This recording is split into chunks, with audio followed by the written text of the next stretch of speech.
నమస్తే, welcome to మనం TV. నేను యాంకర్ సిరి. ప్రస్తుతం మనతో పాటు ఉన్నారు ప్రముఖ ఆధ్యాత్మికవేత్త, వాస్తు జ్యోతిష పండితులు కేఎస్ఆర్ గారు. గురుగారితో మాట్లాడదాం. గురుగారు నమస్కారం. గురుగారు, మనం నవరత్నాల గురించి మాట్లాడుకుంటున్నాము. ఇప్పుడు కనక పుష్యరాగం అంటే పుష్యరాగం అంటారు, కనక అంటే అందులోనే బంగారం ఉంది. అంటే దీనికి అధిపతి బృహస్పతి గురుడు కనుక ఆయన అనుగ్రహం ఉంటే బంగారం బాగా ఆ బిజినెస్ అయినా లేకపోతే కొనడం అయినా అలా ఉంటుందని నేనైతే విన్నాను. మరి అందులో ఎంత నిజం ఉంది చెప్పండి గురుగారు. అండ్ అంటే గురుడు మంచిగా ఉంటే ఎలాంటి శుభ ఫలితాలు వస్తాయి? ఒకవేళ తెలియకుండా ఎవరైనా అలా ఎదుటి వాళ్ళకి కలిసి వచ్చింది కదా నేను కూడా పెట్టుకుంటాను అన్నట్టు పెట్టుకుంటే కనుక వాళ్ళకి ఎలాంటి పరిణామాలు ఉంటాయి? అయితే ఇక్కడ ఒక కనక పుష్యరాగానికి మాత్రం కొద్దిగా మనకి శాస్త్రం కొద్దిగా మంచిగానే చెప్పింది. అంటే ఏ రకంగా చెప్పింది అంటే కనుక ఎవరైనా సరే ఏ రత్నం మీకు తెలియలా, ఏది పెట్టుకోవాలో ఎవరు సరిగ్గా చెప్పట్లా, అలాంటి వాళ్ళకి కనక పుష్యరాగమేట. అంటే సాధారణంగా కనక పుష్యరాగం పెట్టుకునేప్పుడు అది పనిచేయకపోవచ్చు, వేరే విషయం, కానీ చెడు ఫలితాలు ఇవ్వదు అనేది చాలా మంది నమ్మకం. సో అంటే గ్రహాలన్నిటిలోకి కూడా అత్యధిక శుభగ్రహం అనేది గురుడు. సో అందుకని వీళ్ళు మనకి చెడు చేయాలన్నా అంత వేగంగా చేయరు వాళ్ళు. సో సాధారణంగా మంచి ఎక్కువ ఉంటుంది. అందుకని ఒకవేళ మీకు ఏం తెలియకపోతే వెళ్ళి కనక పుష్యరాగం పెట్టేసుకోండి అనే వాళ్ళు కూడా ఉంటారు వ్యాపారస్తులు.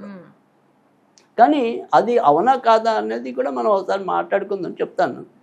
సో మీరు అన్నట్టు కానీ గురుడు ఖచ్చితంగా బాగుంటే కనుక మనం కొనుక్కున్న బంగారం నిలవటం అనేది ఉంటుంది, బంగారం కొనుక్కోగలగటం అనేది ఉంటుంది. తర్వాత రెండోది వచ్చేవాడు మనం దాంతో వ్యాపారాలు చేయాలన్నా కూడా సాధ్యం అవుతుంది ఒకవేళ గురుడు మీ జాతకంలో బాగుంటే. అంతేకాకుండా గురుడు ఒకవేళ మన జాతకంలో కనుక బాగుంటే కనుక విద్యారంగంలో రాణించడానికి ఉంటుంది, విద్యా సంస్థలు మనమే నిర్వహించడానికి కూడా బాగుంటుంది. తర్వాత ఏవైతే హయ్యర్ అఫీషియల్ పోస్టులు ఉంటాయో, అంటే ఇప్పుడు సపోజ్ న్యాయస్థానంలో ఉన్నత న్యాయస్థాన మూర్తి అంటే జడ్జి అనుకోండి. సో మన ఊరికి మన జడ్జే ముఖ్య, మన సుప్రీంకోర్టు జడ్జి, ఇలా ఏదైనా సరే ఒక ఉన్నత మూర్తి ఎవడైతే ఉంటాడో దానికి ఆ కీ రోల్ అనేది అది గురుడు వల్లే సాధ్యం అవటం అనేది ఉంటుంది. సో మనం విద్యాశాఖలోకి వెళ్ళాం, అక్కడ ప్రిన్సిపాల్ దాకా కూడా ఎదగడానికి అవకాశం ఉంటుంది.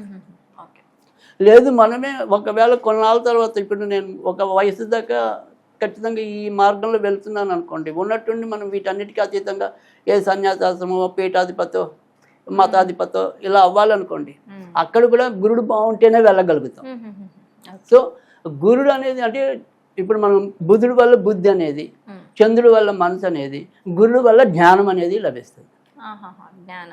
సో ఆ ఉచితాలు అనేది ఏంటి అనేది ఆ గురుడు మనకి బోధపరుస్తాడు. అంటే నా గురుడు మంచి ప్లేస్లో ఉన్నాడు అనుకోండి, ఒక అమ్మాయిని నేను తల్లిగా చూడాలనే జ్ఞానం నాకు ఆయన ఇస్తాడు. సో అదే నాకు గురుడు సరిగ్గా లేడు, జాతకంలో నేర్చుపడ్డాడు లేదా నాకు అపకారి అనుకోండి, అదే అమ్మాయిని నేను వేరే దృష్టితో చూస్తాను. సో అంటే దేనికైనా సరే సక్రమమైన జ్ఞానం రావాలి అంటే కనుక అక్కడ గురుడు మనకి ఎంతవరకు బాగుంటాడు అనేది.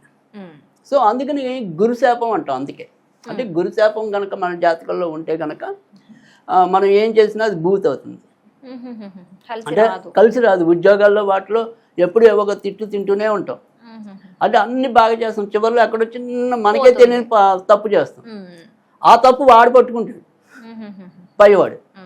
సో దానివల్ల అంత చేసిన మంచి అంతా పోతుంది. సో అంటే మనకి గురు అనుగ్రహం సరిగ్గా లేనట్టు.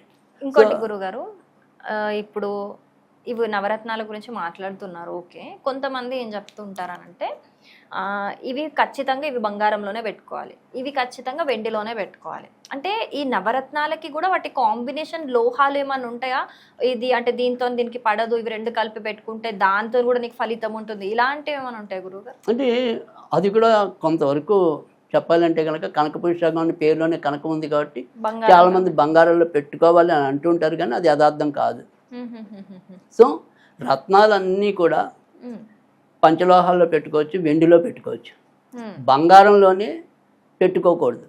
బంగారంలో ఏవి పెట్టుకోకూడదు అంటే కనుక ఇంద్రనీలం అనేది మీరు లక్షలు ఉన్నా కానీ దాన్ని వెండిలోనే పెట్టుకోవాలి. సో గోమేధికం అనేది ఉంది, మీకు కొన్ని కోట్లు ఉన్నా కూడా దాన్ని వెండిలోనే పెట్టుకోవాలి. సో అలా వెండిలో అన్నీ పెట్టుకోవచ్చు, బంగారంలో కొన్ని పెట్టుకోకూడదు. ఓకే, అది చూసి పెట్టుకోవాలి.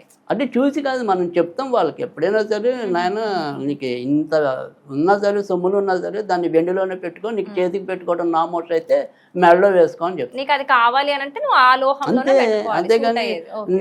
నీకు ఉంది కదా అని చెప్పి నేను బంగారంలో పెట్టుకుంటా అంటే ఆయన వినడు ఆ మాట. అంటే దానికి అధిపతి ఎవడైతే ఏ గ్రామ్ అయితే ఉంటాడో ఆయన ఇవ్వడు, యాడ్వర్స్గా ఇవ్వడానికి ఉంటుంది. సో అందుకని ఖచ్చితంగా రత్నం మీకు ఏదైనా సరే అన్నిట్లో ఇమిడిపోయేది అంటే ఖచ్చితంగా అది వెండే.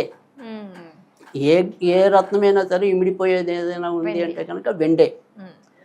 మళ్ళీ పంచలోహాలు మళ్ళీ నీలం పెట్టడానికి ఉంటుంది, వెండిలో పెట్టుకోవచ్చు. సో పంచలోహాల్లో పెట్టకూడదు ఏంటంటే గోమేధకం పెట్టకూడదు, తర్వాత నీలం పెట్టకూడదు, మిగతావన్నీ పెట్టుకోవచ్చు పంచలోహాల్లో. వెండిలో అయితే అన్ని పెట్టుకోవచ్చు. వెండిలో అయితే అన్ని పెట్టుకోవచ్చు. బంగారంలో అయితే కనుక కెంపు పెట్టుకోవచ్చు, తర్వాత పచ్చ పెట్టుకోవచ్చు, తర్వాత కనక పుష్యరాగం పెట్టుకోవచ్చు, ముత్యం పెట్టుకోవచ్చు. అయితే ముత్యం ఆయన సొంత లోహం అయితే వెండే. సో అందుకని వెండిలో అయితే ఇంకా మంచిది. అలా ఒక్కొక్క దానికి ఒక్కొక్క పర్పస్ ఉంటుంది.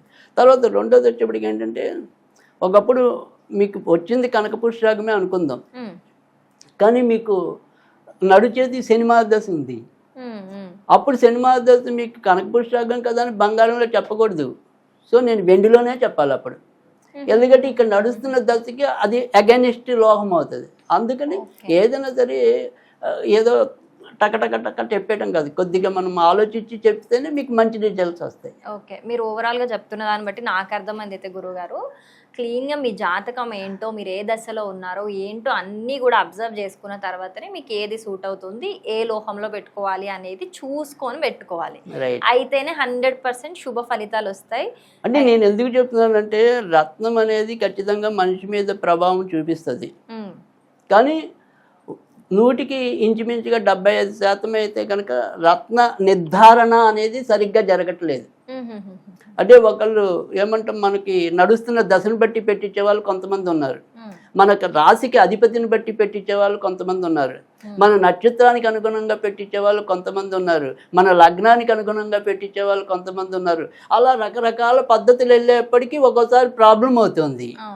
సో అందుకని ఏదైనా సరే ఈ రత్నాల విషయాల్లో బాగా అనుభవం ఉన్న వాళ్ళ దగ్గరికి, అంటే జ్యోతిష్యం అనే దాంట్లో అందరికీ అవగాహన ఉంటుంది ఎంతో కొంత, కానీ రత్నాల్లో అనే దాంట్లో స్పెసిఫిక్గా అందులో అనుభవం ఉన్న వాళ్ళ దగ్గరికి వెళ్తే మీకు మంచి ఫలితాలు రావడానికి ఉంటుంది. కరెక్ట్ చెప్పారు గురుగారు. థ్యాంక్ యూ గురుగారు.